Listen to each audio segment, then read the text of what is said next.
Que a paz de Jesus possa permanecer em nossos corações, que Ele possa nos amparar, que Ele possa nos sustentar em mais uma semana que estamos iniciando. Queridos, primeira semana de novembro, e como sempre fazemos, sempre na primeira segunda-feira, na primeira semana geralmente do mês, nós apresentamos aqui um tema escolhido por vocês, votado por vocês, né? Diante de 3, 4 temas propostos, um é o vencedor.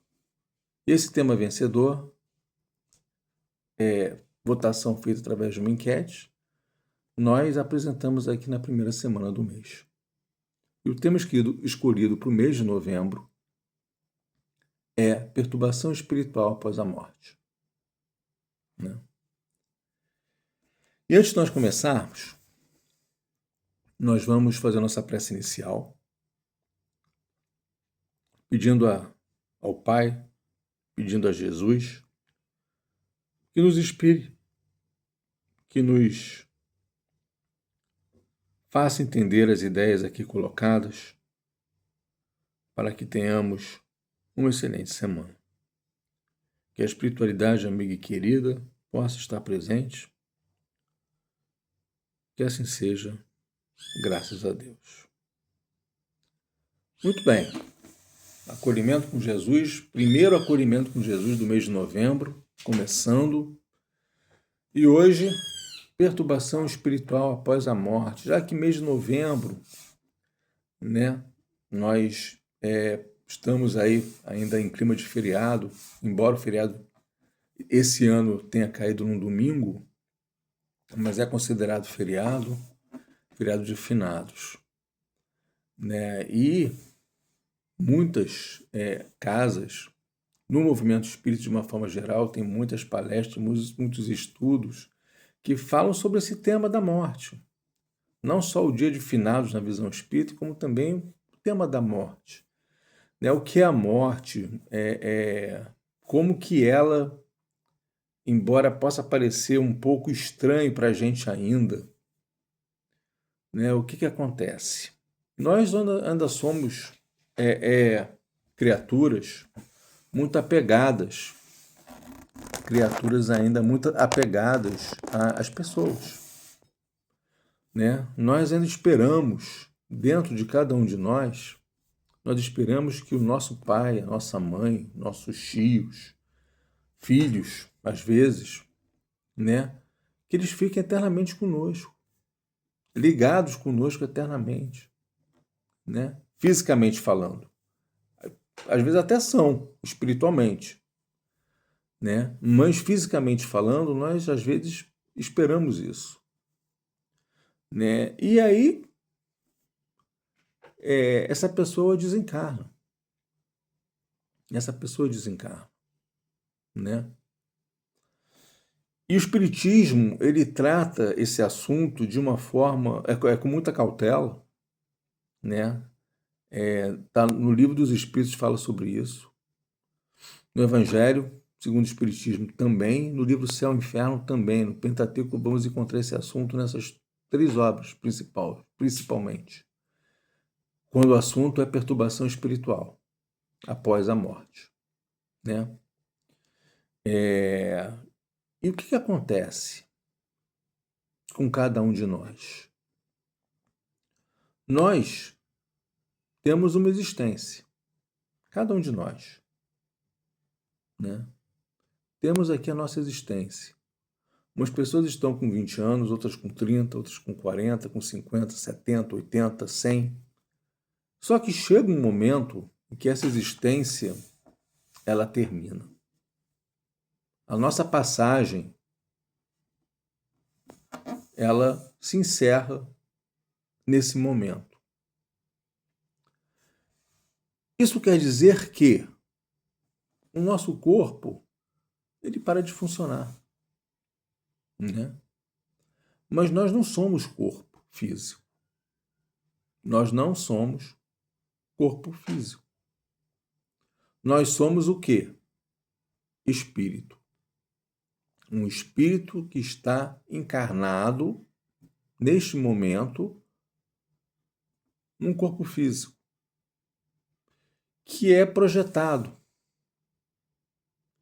que foi projetado lá atrás, durante o planejamento reencarnatório que nós passamos, ok? Então esse corpo físico foi projetado. Projetado em que sentido, Ricardo? Porque durante o planejamento reencarnatório ali, opa, vamos botar aqui uma semente de uma doença que vai surgir lá na frente. Mas essa doença vai fazer com que ele aprenda. Situações como essa. André Luiz explica muito sobre isso nas suas obras. Principalmente na obra Missionários da Luz.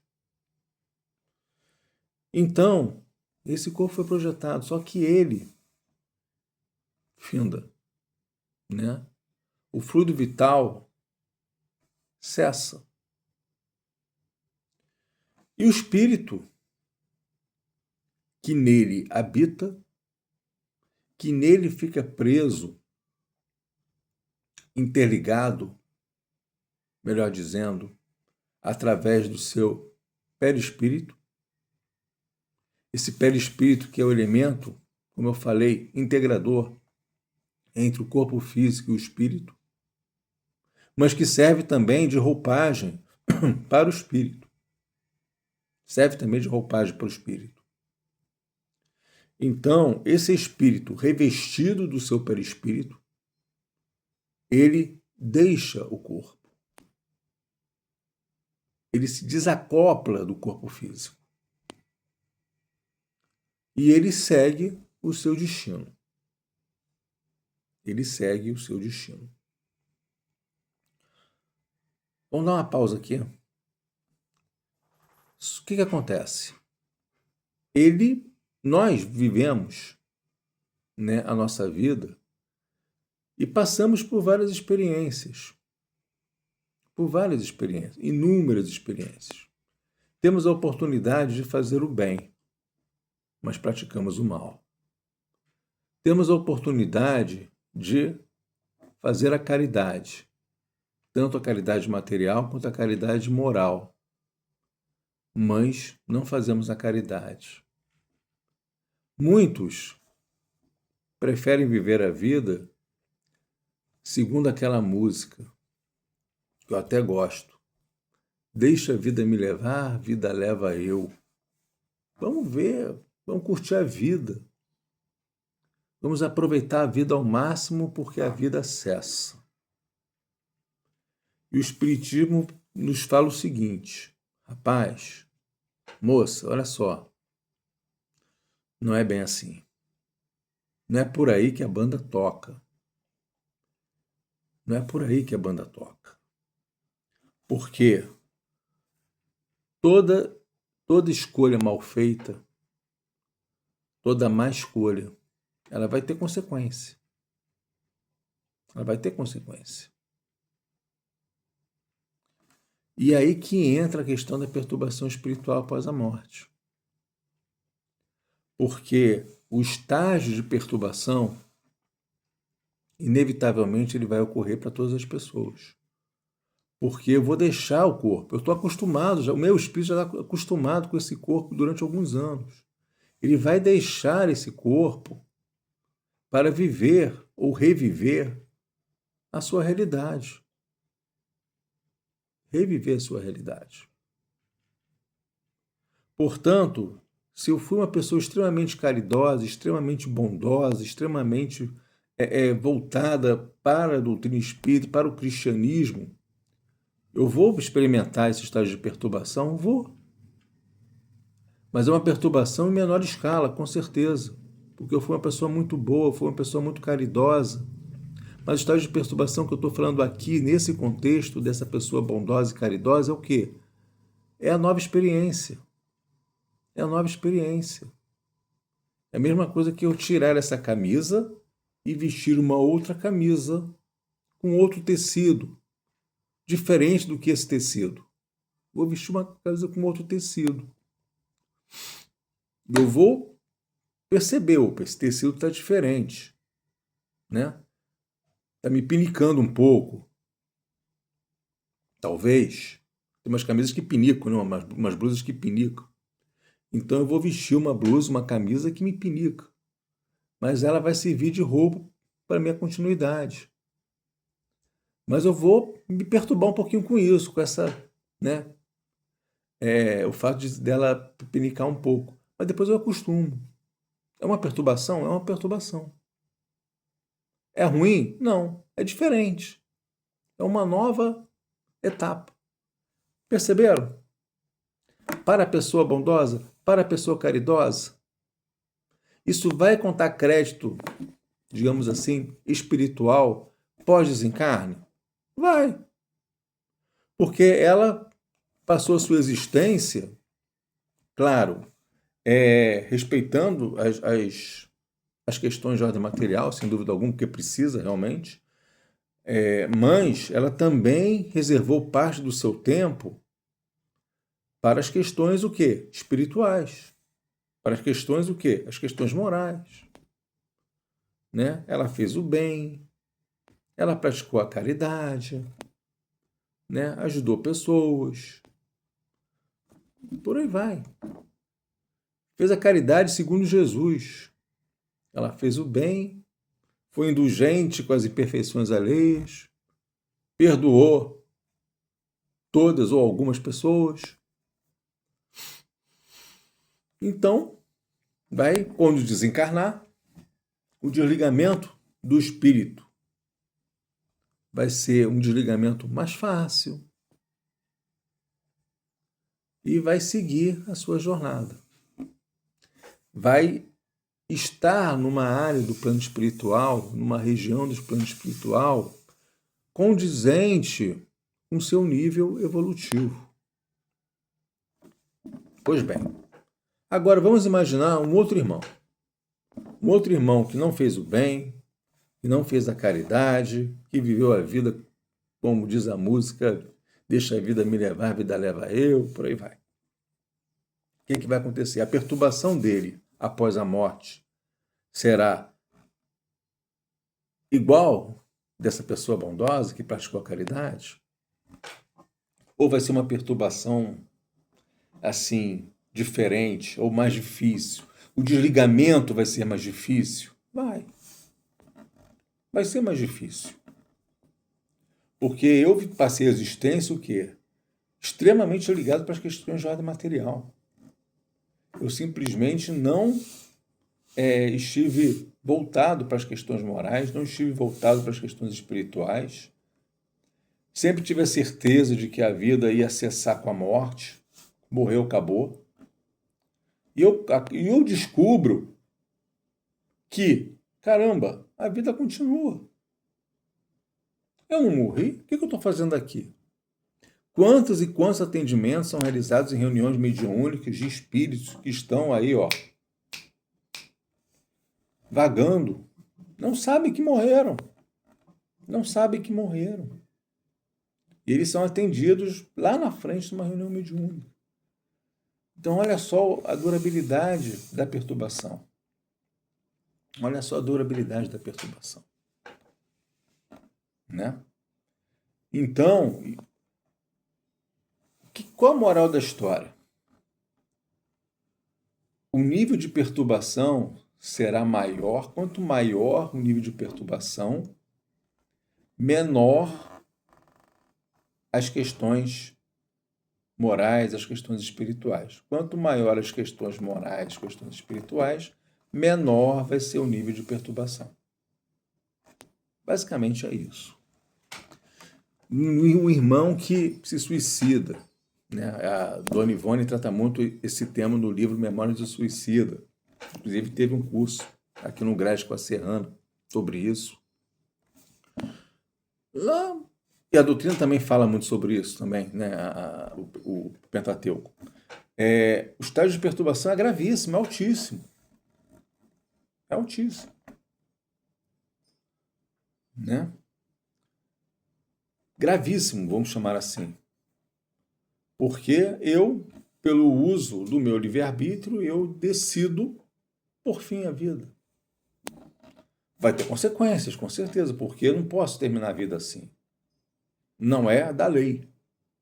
como eu estou infringindo a lei, eu vou arcar com as consequências dessa lei. Né? Então,